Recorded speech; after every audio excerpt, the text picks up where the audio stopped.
Return package को मौजूदा सूरत में मुस्तरद कर दिया। खबर पुंछ से है, जहां बढ़ती हुई महंगाई के खिलाफ मजदूर यूनियन ने मुजाहरा किया। पीरसराय में मजदूर यूनियन के सदर GM जाफरी की क़यादत में एहतजाज किया गया। उन्होंने कहा कि रोज बरोज बढ़ती हुई महंगाई के बायस दिन भर मेहनत करने के बाद भी 2 वक्त की रोटी के लिए वो मोहताज हैं।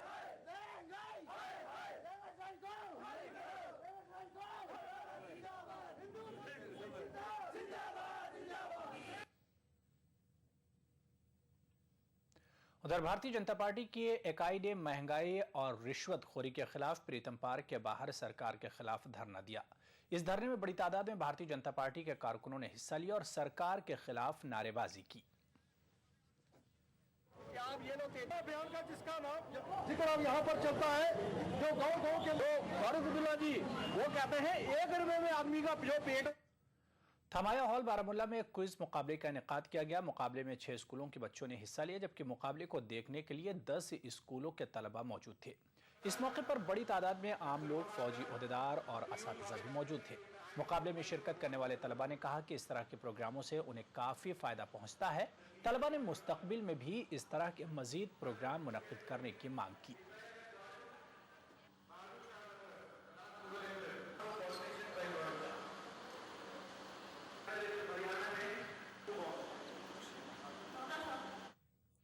ATV उर्दू कश्मीर में आज बस इतना ही। आगे हाजिर होंगे खास बात के साथ। आदाब।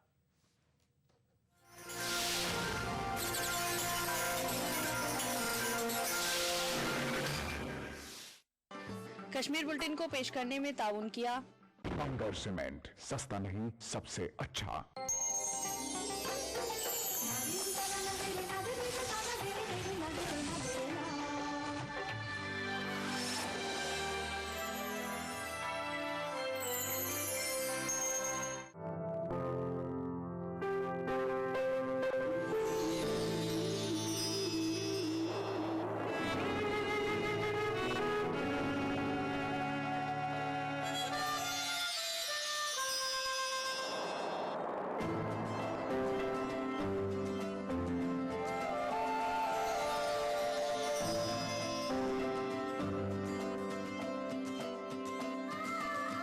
एहसासों से जुड़े नए रिश्ते बिखेरेंगे रंग।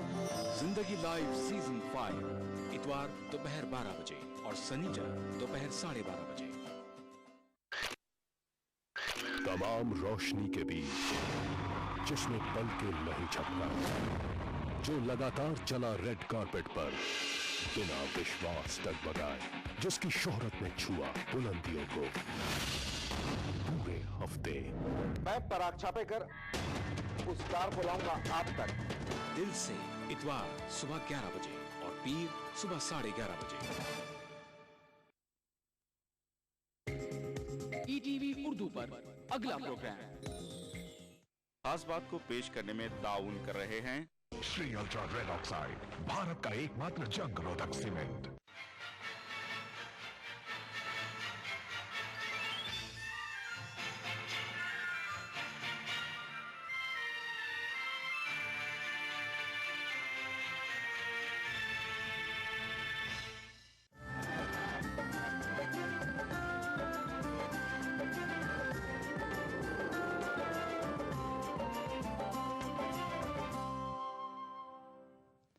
नाज़रीन आदाब, ETV उर्दू न्यूज़ में आपका खैर मकदम है। आप देख रहे हैं खास बात। सबसे पहले नजर सुर्खियों पर। ज़ियाउल हक कत्ल केस से राजा भैया को मिली क्लीन चिट। CBI ने कहा नहीं मिले मुलव्विस होने के सबूत।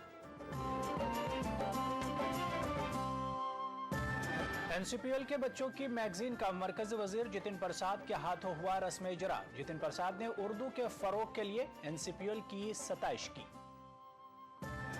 मध्य प्रदेश के विदिशा में तहरीक आजम के उन्वान पर कौमी सेमिनार का इनेकाद। ETV नेटवर्क के एडिटर राजेश रैना को मोहसिन उर्दू के एजाज से नवाजा गया। और दिल्ली में मिस्री सफारत खाने के बाहर किया गया जबरदस्त एहतजाज। सदर मुर्सी की बेदखली के खिलाफ मुख्तलिफ तंजीमों का मुजाहरा।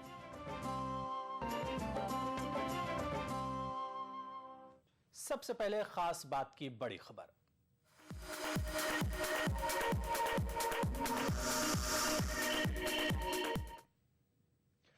सीबीआई ने यूपी के साबिक वजीर राजा भैया को कुंडा के डीएसपी जियाउल हक के कत्ल मामले में क्लीन चिट दे दी है। बताया जाता है कि सीबीआई की जांच से मुतालिक फाइनल रिपोर्ट में राजा भैया को कसूरवार नहीं पाया गया है। जांच एजेंसी का कहना है कि कत्ल मामले में राजा भैया के मुलविस होने के सबूत नहीं मिले।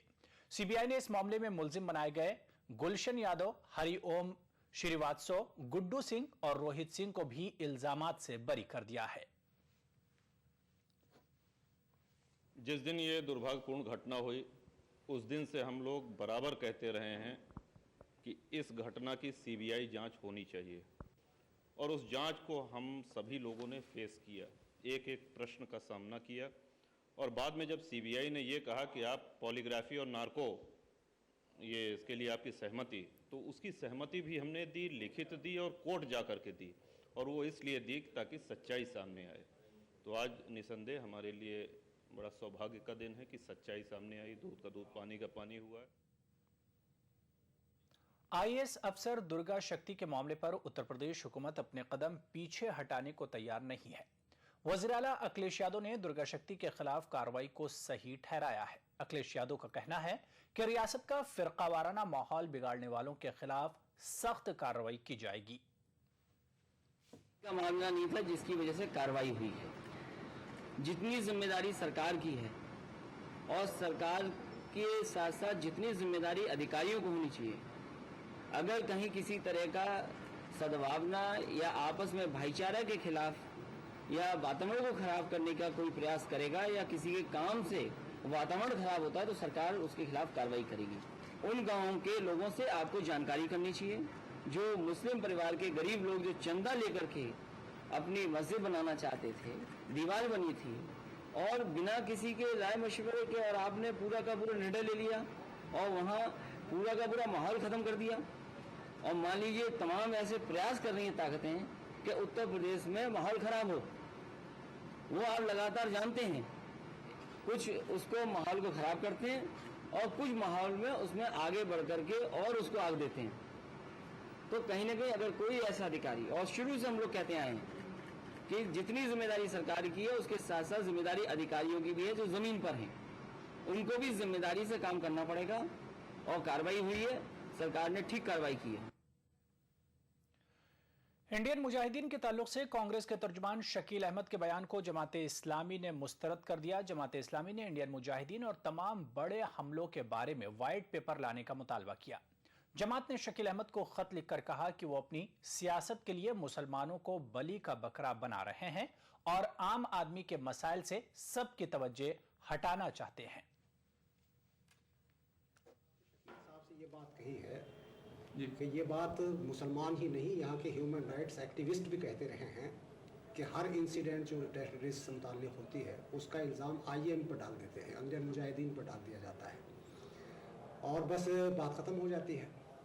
तो ये मुतालबा बराबर किया जाता रहा है कि इंडियन मुजाहिदीन नाम की कोई तंजीम हिंदुस्तान में हमारी मालूमात में नहीं है। अगर हुकूमत के पास उसका कोई रिकॉर्ड है तो बताना चाहिए उसको कि उसके ज़िम्मेदार कौन है, उसका ऑफिस कहाँ है, उसका नेटवर्क किस तरह काम कर रहा है। लेकिन सिर्फ इंसिडेंट पर इंडियन मुजाहिदीन याद आती है और उसके बाद वो कार्रवाई फिर उस जिस फ़र्द पर इल्ज़ाम होता है उसके खिलाफ कार्रवाई शुरू हो जाती है और इंडियन मुजाहिदीन पर इल्ज़ाम बराबर आते रहते हैं, लेकिन उसका कोई रिकॉर्ड आज तक हुकूमत नहीं पेश कर सकी।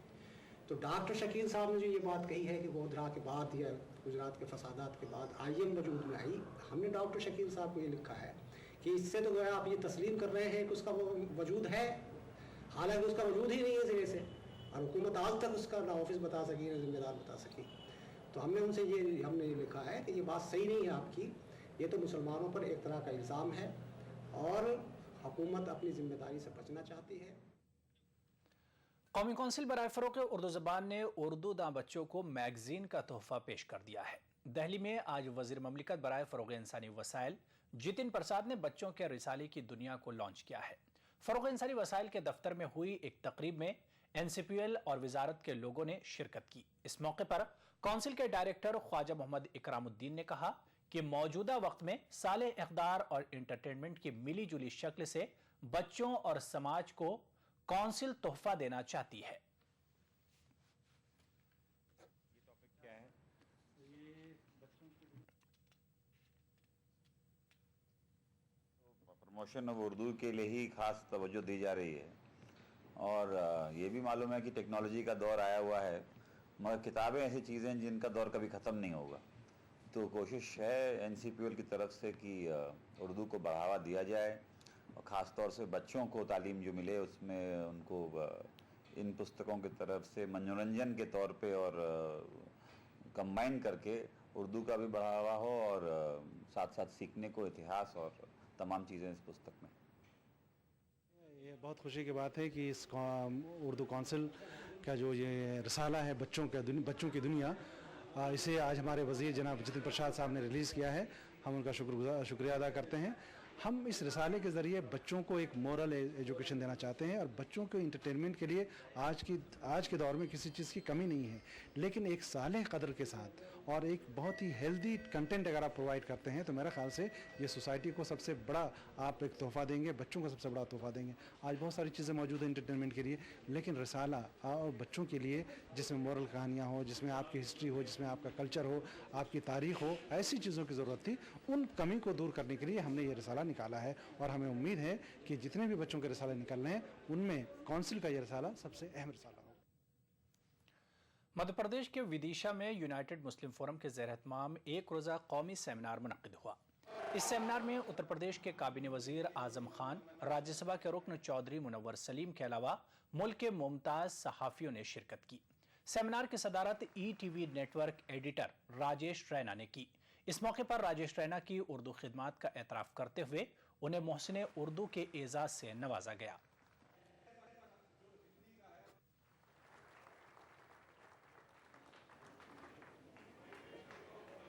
उर्दू ज़बान हमारे हिंदुस्तान की ज़बान है। मैं अगर इस वक्त यहाँ इस मंच पर खड़ा हूँ तो उर्दू ज़बान के बदौलत। तो उर्दू ज़बान किसी मजहब या किसी कौम से जुड़ी हुई ज़बान नहीं है, ये हिंदुस्तान की ज़बान है और हर हिंदुस्तानी का फ़र्ज़ है कि इस ज़बान की आबियारी करे और इसको आगे बढ़ाए।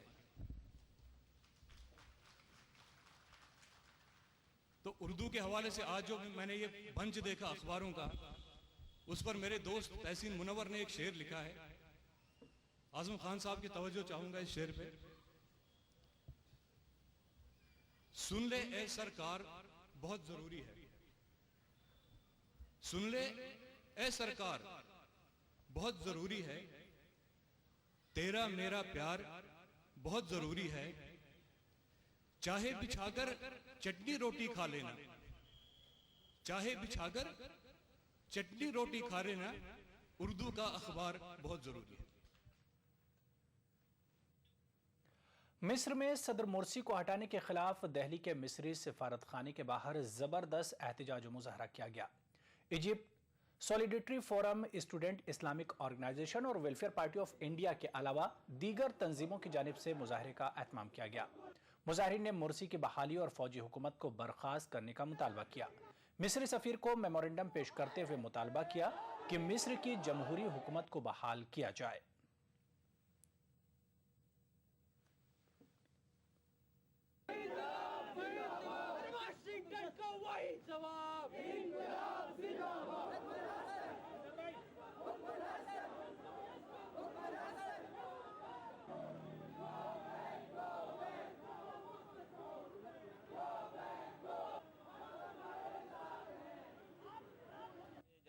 की हुकूमत को दोबारा बहाल किया जाए, मिलिट्री को बैरक्स में वापस बुलाया जाए और जिस तरह से अमेरिका ने और इसराइल ने और दूसरे अरब मुल्कों ने मिलकर साजिश की है एक इलेक्टेड गवर्नमेंट को हटाने की और उसको ख़त्म करने की, उसके खिलाफ हम अपने गम गुस्से का इजहार करने के लिए आए हैं और आज हम अपना मेमोरेंडम देंगे एम्बेसडर को और उसके बाद हमारी कोशिश होगी कि यूएनओ और दूसरे इदारों को भी हम अपना मेमोरेंडम दें। हम हुकूमत हिंद से ही मुतालबा करते हैं कि हम एक डेमोक्रेटिक कंट्री में रहते हैं और डेमोक्रेटिक कंट्री की जिम्मेदारी ये बनती है कि कहीं अगर डेमोक्रेसी का खून हो रहा है, जमहूरियत का खून हो रहा है तो उसके खिलाफ आवाज़ उठाए और मिस्र के अवाम की जो जायज़ तमन्नाएँ हैं उसके मुताबिक वहाँ पर दोबारा सदर मुर्सी को वापस लाया जाए। इसी के मुताबिक के लिए हम यहाँ जमा हो गए। इजिप्ट एम्बेसी के पास हम मौजूद हैं। यहाँ पर कुछ तंजीमों की जानिब से धरना प्रदर्शन किया जा रहा है। मिस्र के में जो तब्दीली आई है हुकूमत को लेकर में, उसको लेकर के धरना प्रदर्शन किया जा रहा है। उमर अनस साहब हमारे साथ मौजूद हैं, इजिप्ट सॉलिडेरिटी फोरम के कन्वीनर हैं। बात करते हैं किस लिए वो यहाँ पर मिस्र एम्बेसी के पास धरना प्रदर्शन कर रहे हैं।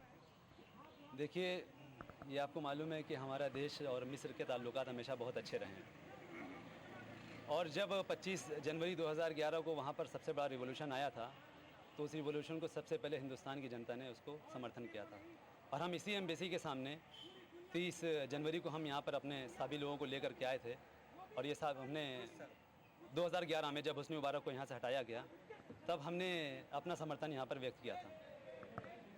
हम देखते हैं कि सिर्फ 1.5 साल के अंदर मुर्सी साहब जो वहाँ पर एक इलेक्शन के तहत चुन करके आए थे उनको हटा दिया गया। हमारा ये जो प्रोटेस्ट है ये किसी पार्टी के लिए नहीं है, ये इस बात के लिए नहीं है कि मुर्सी आए या ना आए, वहाँ कौन सी पार्टी आती है हमारा इससे मतलब नहीं है। हम अभी जो एम्बेसडर साहब को हम जो अपना मेमोरेंडम देंगे उसमें भी हमने क्लियरली कहा, लेकिन हम इस बात को यकीनी बनाना चाहते हैं, इसको इंश्योर करना चाहते हैं कि जब हमने डेमोक्रेसी को अडॉप्ट किया है तो जो इलेक्शन के ज़रिए एक आदमी चुना गया है तो उसको सिर्फ और सिर्फ इलेक्शन के ज़रिए ही हटाया जा सकता है। जो इलेक्शन के जरिए आया है उसको इलेक्शन के अलावा किसी और माध्यम से नहीं हटाया जा सकता। हम इसी की डिमांड को लेकर के यहाँ आए हैं। फिर हमने इंडियन गवर्नमेंट से स्पेशली हमारा डिमांड ये है कि इंडियन गवर्नमेंट अभी तक की किसी वजह से खामोश बैठी हुई है, ये हम पसंद नहीं कर सकते, ये हम इसको मान नहीं सकते। हम हिंदुस्तानी गवर्नमेंट से ये चाहते हैं कि वो मिस्र की जनता पर हो रहे दमन और उनके खून के खिलाफ एक शब्द बोले कि हम इसको कंडेम करते हैं, मिस्र की जनता के साथ वो खड़े हों। अगर हमारा देश बोलता नहीं है तो हम एक भारतीय होने के नाते हमारा सर शर्म से झुक जाता है।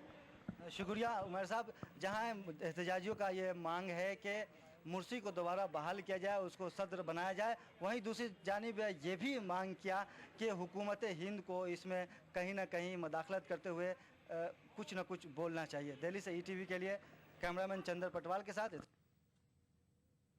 वहीं जमात इस्लामी हिंद ने मिस्र में जारी बर्बरियत के सख्त अल्फाज में मजम्मत की है। जमात ने मिस्र में फौजी बगावत पर आलमी बरादरी की खामोशी को भी काबिल मजम्मत करार दिया। स्वराज्य पार्टी और उलमा काउंसिल के हमरा जमात ने इख्वानुल मुस्लिमीन की जमहूरी हुकूमत को फौरन बहाल करने का मुतालबा किया।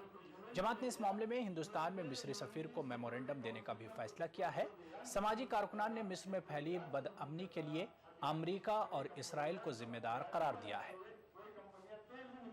ये है कि अमेरिकन हुकूमत और उसका जो मिलिट्री इंडस्ट्रियल कॉम्प्लेक्स है, ये अभी मंदी की जब होती है उस समय में फसाद बढ़ाने का अमेरिका का हर हमेशा कोशिश रही है, क्योंकि इनका हथियार बिकना चाहिए, क्योंकि इस पर इनका पूरा दारोमदार है।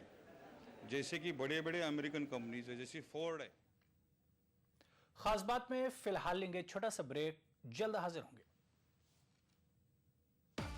शेरदिल जवां मर्दों के लिए जानदार और शानदार gym vest Shera 5th line gym vest, pure cotton fabric से बना अत्यंत आरामदेह शेरा 5th लाइन जिम वेस्ट दीवाना बना दे। क्या खास है आज इफ्तार में? Brown and Polson custard powder इफ्तार खास बनाए। राजस्थान सरकार का बिजली बचत और पर्यावरण संरक्षण की दिशा में अभिनव प्रयास।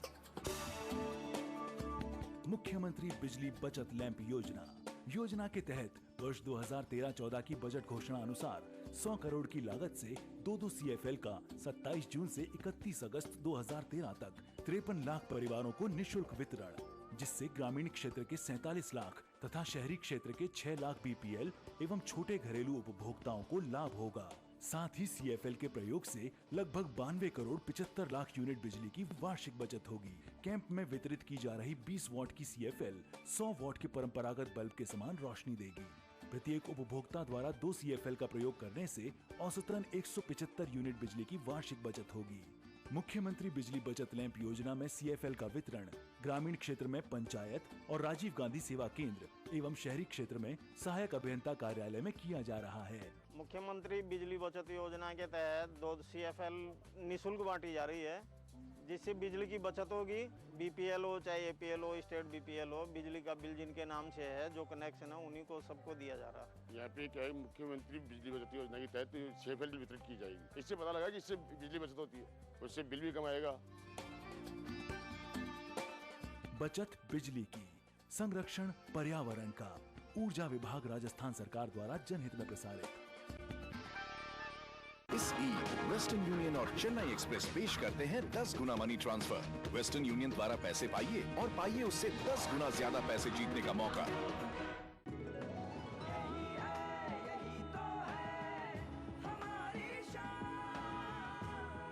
फेवरेट वही जो है अंदर से सॉलिड। जेपी सीमेंट, मेरा फेवरेट, अब इंडिया का फेवरेट।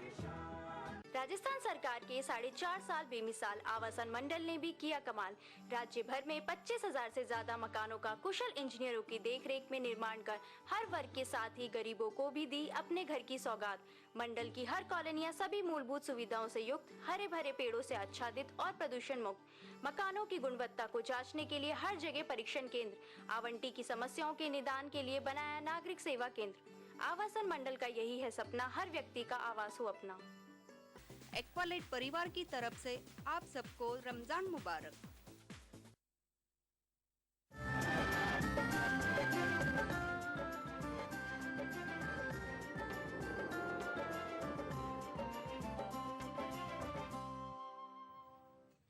मुंबई में महाराष्ट्र असेंबली के मानसून इजलास में वजीर बराए अक़लियती उमूर और औकाफ आरिफ नसीम खान ने कहा कि हुकूमत औकाफ अमलाक के तहफ़्फ़ुज़ के मुतालिक संजीदा है। एनसीपी लीडर नवाब मलिक के सवाल का जवाब देते हुए नसीम खान ने कहा कि 2007 में वक्फ अमलाक के मुतालिक कमेटी की रिपोर्ट हुकूमत को मिल चुकी रियासती हुकूमत रिपोर्ट की सिफारिशात की बुनियाद पर लाहे अमल तय कर रही है। ये सरकार बहुत ही संजीदा है वक्फ के मामले को लेके।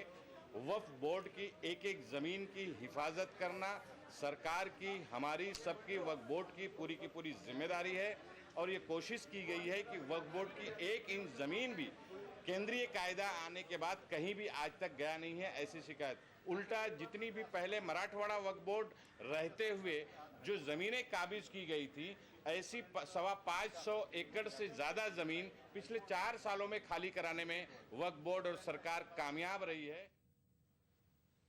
और अब बात करेंगे माह रमजान की।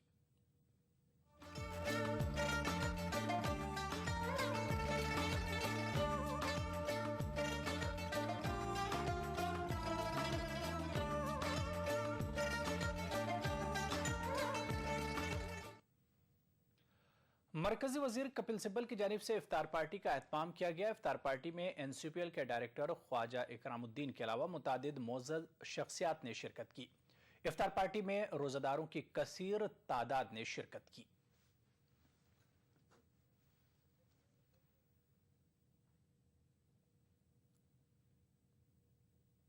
निश्चित रूप से हम सभी भाई बहन ऐसे मौके पे इकट्ठा होते हैं और मैं भी चाहता था कि एक मौका मुझे भी मिले अपने भाइयों और बहनों को रमज़ान की मुबारकबाद देने का।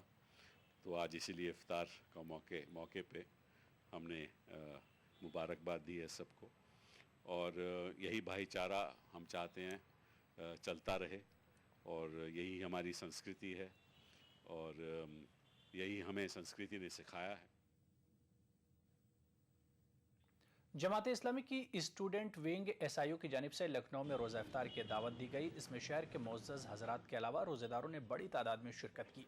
इफ्तार के बाद जमात के अमीर हल्का ने रोज़ा और तज़किया नफ्स के उन्वान से खिताब किया।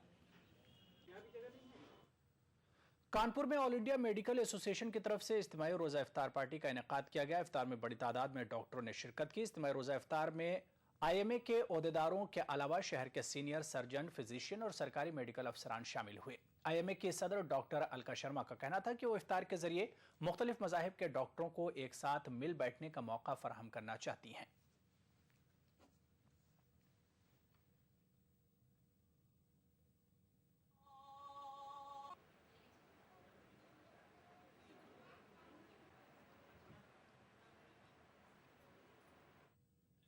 बात ईद की तैयारियों की। रमजान मुबारक का आखिरी अशरा शुरू होते ही इलाहाबाद के बाजारों में खरीदो फरोख्त शबाब पर है। लोग अपनी पसंद के मुताबिक सामान की खरीद में मसरूफ हैं। इस मौके पर शहर के अहम बाजारों में ग्राहकों की तादाद काबिले दीद है।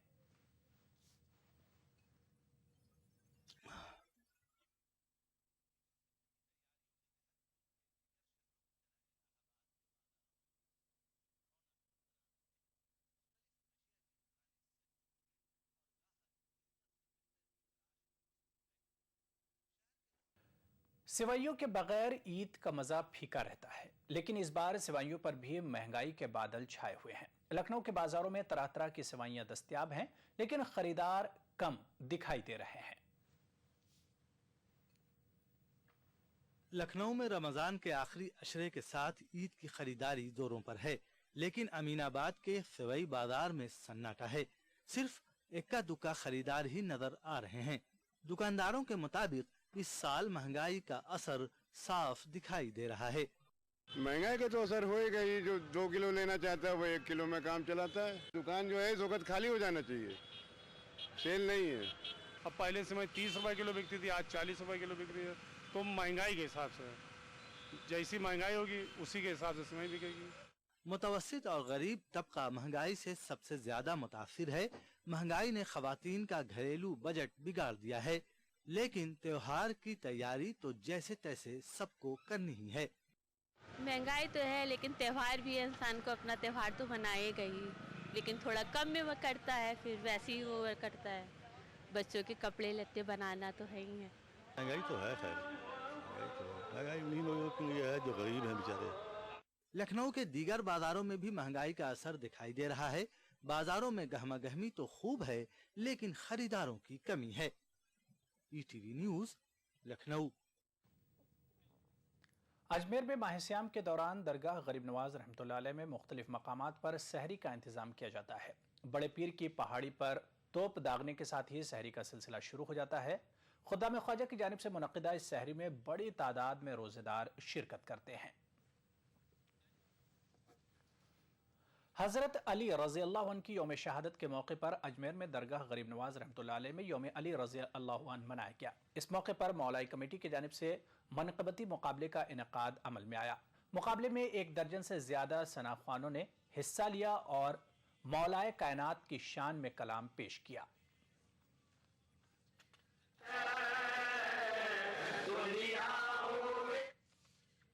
यहाँ पर लेंगे एक और छोटा सा ब्रेक, जल्द हाजिर होंगे। इस ईद वेस्टर्न यूनियन और चेन्नई एक्सप्रेस पेश करते हैं 10 गुना मनी ट्रांसफर। वेस्टर्न यूनियन द्वारा पैसे पाइए और पाइए उससे 10 गुना ज्यादा पैसे जीतने का मौका।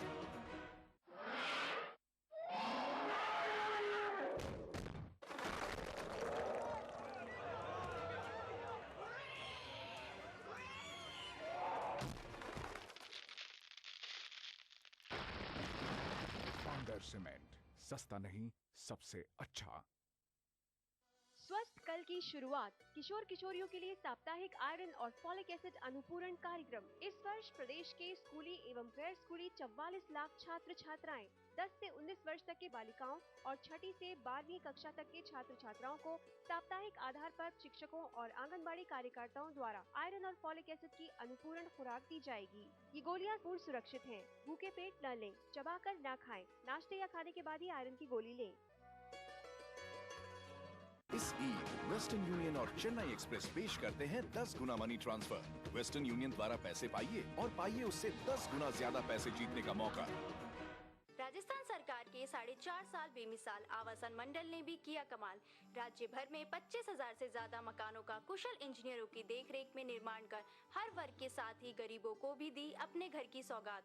मंडल की हर कॉलोनियां सभी मूलभूत सुविधाओं से युक्त, हरे भरे पेड़ों से आच्छादित और प्रदूषण मुक्त। मकानों की गुणवत्ता को जांचने के लिए हर जगह परीक्षण केंद्र, आवंटी की समस्याओं के निदान के लिए बनाया नागरिक सेवा केंद्र। आवासन मंडल का यही है सपना, हर व्यक्ति का आवास हो अपना।